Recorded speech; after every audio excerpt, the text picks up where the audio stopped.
at tutumba ka, madadapa at madadapa ka kahit gaano ka kagaling, kahit gaano ka ka-eksperto, kahit gaano ka kalakas, at kahit gaano ka katapang. Amen? Meron kang weakness. Meron kang kahinaan. Dadapa at dadapa ka. Tutumba at tutumba ka pa rin. Pero sabi ni King Solomon dito, na kapag nabuwal ka, dapat may isang magtatayo sa iyo.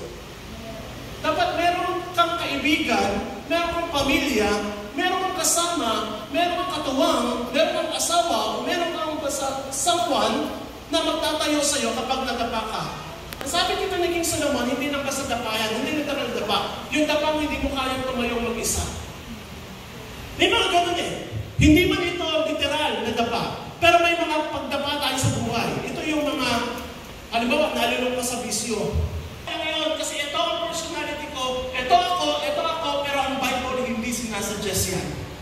Ang sinasuggest ng Bible, dapat may kasama ka.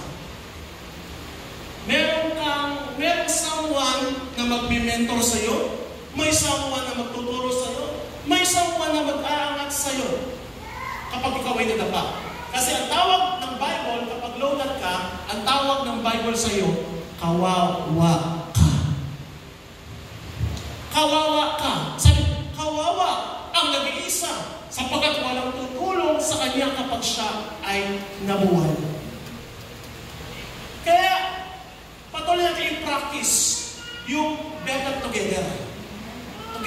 Mas mainam ang marami o ang dalawa kapag kayo ay tumatakbo. Ecclesiastes chapter 4 verse 9 tells God's people that the Lord has a labor for us to do or a race for us to run. And it is better.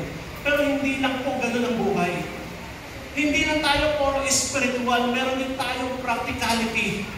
Practical ng buhay na kailangan mo i-consider. Hindi naman pwede na super spiritual. So sobrang spiritual ka. Sumakay ka ng jeep, bumaba ka ng Dapsu, bumaba ka na kung saan-saan. Sabi ko may driver, Sir, magpa-pray ko na lang tayo. Hindi ka na magbabayarin, di ba? O kaya mag-grocery ka, punta ka ng Pure Gold, mag-grocery ka, nalagay mo lahat ng mga push shirt mo, at sabihin mo sa teller o sa cashier, Sir, Ma'am, magpa-pray ko na lang kayo. Hindi pa pwedeng gano'n. Hindi pa pwede na kapag nagkaanak ka, napupunta ng anak mo, umiiyak ang anak mo, nagkahanap ng gatas. Di ba? Nagkaka-rashes na dahil sa maling diaper. Hindi pa pwede na pupunta ka sa mas mainam na may kasama ka sa mga responsibilidad. Number 2, mas mainam din na may kasama kang umarbes. Mas may kasama kang umani. Amen? Meron iba sa atin, no? Kapag umaasensa sa buhay, at pag kinumusta, hindi na nire-replyan ang namumumusta. Amen. Sila yung mga tao kung hindi binabaliwala pag nagtagumpay ka na. Pag umaani ka na ng bunga sa mga pinaghirapan mo, pagka ikay nag-harvest na sa mga pagpapagal mo sa buhay, huwag mo kakalimutan yung mga taong tumulong sa'yo nung mga panahong walang-wala ka pa. Amen? Kaya bilangin mo na yung mga taong tumutulong sa'yo mga panahong walang-wala ka pa. Si brother, si sister, si brother, si sister. Kasi tatatak mo sa sarili mo na pag ako'y nagkaroon at ako'y nagtagumpay, hindi ko kakalimutan ang mga taong ito na tumulong sa mga panahong walang-wala ako. At isa sa magandang ugali ng mga taga-MPJ, iyon. Amen? Yung hindi nakakalimot sa mga taong tumulong sa kanila ng mga panahong walang-wala pa. Hindi ka basta-basta nagsasayang ng relationship. Hindi ka dapat basta-basta nagtatamo ng tao at hindi ka basta-basta nagpuputol ng pusod. O hindi, nagpuputol ng pusod. Ibig sabihin, isa lang kinakain nyo, magkadugtong ang pusod ninyo, di ba?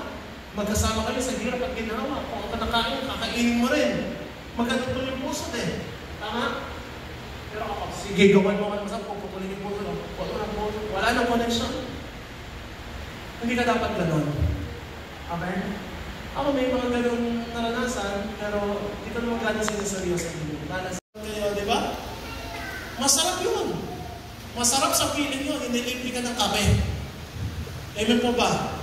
reminds us believers working toward the same goal is better than believers working alone in separate goals. We need each other. Mas mainam kung marami kayong umaabot sa pangarap kaysa nag-iisa ka lang. Si Pastor, pwede mangarap ito para sa church na mag-iisa. Pwede kang mangarap, pero hindi pwede yun, sabi ng Bible. Dapat marami kayong mangarap para sa FMJ. Marami kayong mangarap. Mga young people, mangarap kayo. Mga nanay, mangarap kayo. Mga tatay, mangarap kayo. Yung mga nanay natin, very active, di ba? Pag umatid natin mga nanay natin, kasi very active yung women's director natin, very active. Masama tayo sa ganito. Kaya kapag gusto nyo magkape-kape, at minsan po ito mga kapatid, nakakapag pa lang tayo. And sinasabi ko sa inyo, kapag talaga si Pastor, nai-improve to ng konti, is makapagturo. Okay? Number 4, two are better for burden carrying. Ecclesiastes chapter 4 verse 10, for if either of them falls, and one will lift up his companion. Pero sabi nga dito, nakahabag-habag ang taong nag-iisa dahil walang mag-aangat sa kanya. So, kaya piliin natin mga kapatid na magkaroon ng kasama. Na mag-pray ka ng mga tamang tao sa buhay mo. At naniniwala ako, re-regaloan ka ng Diyos ng mga tamang tao. Sino kasama mo ng mga tamang tao? Sino kasama mo ng mga panang walang-wala ka? Hanggang ngayon, dapat kasama mo pa rin siya. At kung umangat ka na, then just say, ilagay natin yung salitang professional na sa'yo, kapag professional ka na wag kang makakalimot sa mga taong tumulong sa'yo. Kasi hindi lahat sabay-sabay ang pag-angat. Meron at meron may iwan, meron mahuhuli, pero yung doesn't mean hanggang doon lang din siya. Una-una lang yan, may sarili-sarili tayong orasan. May sarili tayong oras ng pag-angat at oras ng paglago. Amen po ba? Pero mahalaga dito, kahit na gano'n, wala kang iniiwan ng tao. Sama-sama pa rin kayo sa